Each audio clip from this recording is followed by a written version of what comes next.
అరుణోదయ దర్శనం అనే కార్యక్రమానికి మీ అందరికి స్వాగతం పలుకుతున్నానండి. మన తండ్రి అయిన దేవుని నుండి ప్రభువైన యేసుక్రీస్తు నుండి కృపా సమాధానములు మీకు తోడై ఉండునుగాక. ఆమేన్. దేవుని బిడ్డలారా, శ్రేష్టమైన సమయంలో యోహాను సువార్త 16వ అధ్యాయము 20వ వచనాన్ని ధ్యానం చేసుకుందాం. మీ దుఃఖము సంతోషమగునని మీతో నిశ్చయముగా చెప్పుచున్నాను. దేవుని వాక్యాన్ని వింటున్న దేవుని పిల్లలైన వారులారా, దేవుడు మన ఎడల చూపిన కృపను బట్టి, దయని బట్టి ఆయనకి కృతజ్ఞతాస్తుతులు చెల్లిస్తున్నానండి. యేసుక్రీస్తు మహాప్రభుల వారు శిష్యులతో మాట్లాడుతూ ఉన్నారండి.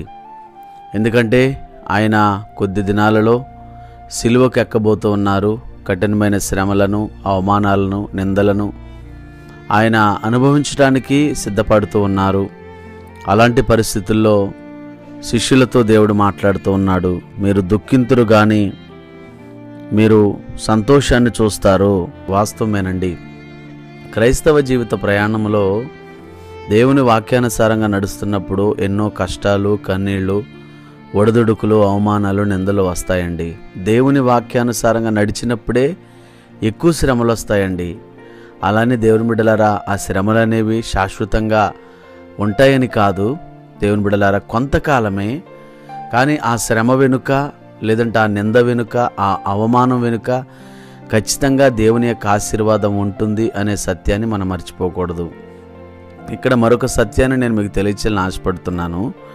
వాస్తవంగా ఆది అపోస్తలులు భయంకరమైన శ్రమలు పొందారు. వారు చనిపోయారండి. భయంకరంగా హింసించబడి, అవమానించబడి, గాయములతో నింపబడి, ఇంకా అనేక రకాలుగా వారు శ్రమలు పొందారు, హతసాక్షులైపోయారు. ఎందుకలా అయ్యారు?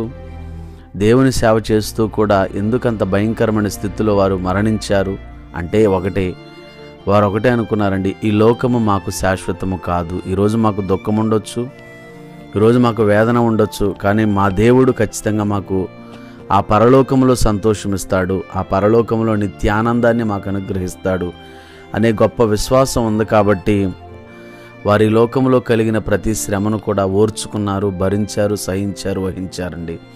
మరి ఏదేమైనప్పటికీ దేవుని వాక్యాన్ని ఉంటున్న ప్రియ సహోదరుడా, ప్రియ సహోదరి, నీ జీవితంలో కూడా ఎన్నో కష్టాలు, కన్నీళ్లు, అవమానాలు, ఒడిదుడుకులు, నేను వాక్యానుసారంగా జీవిస్తున్నానే, నేను ప్రార్థన చేస్తున్నానే, అయినా నాకేంటి ఈ శ్రమలు, అయినా నాకేంటి నిందలు, అయినా నాకేంటి అవమానాలు అని నువ్వు వాపోతున్నావేమో. కానీ పరిశుద్ధాత్మ దేవుడు తన వాక్యం ద్వారా నీతో మాట్లాడుతున్నాడు. నువ్వు ఎలాంటి దుఃఖకరమైన పరిస్థితుల్లో ఉన్నా నీ దుఃఖము సంతోషమవుతుంది. నువ్వు బాధపడొద్దు. దేవుని యొక్క కృప నీకు తోడుగా ఉందనే విషయాన్ని మర్చిపోకూడదండి.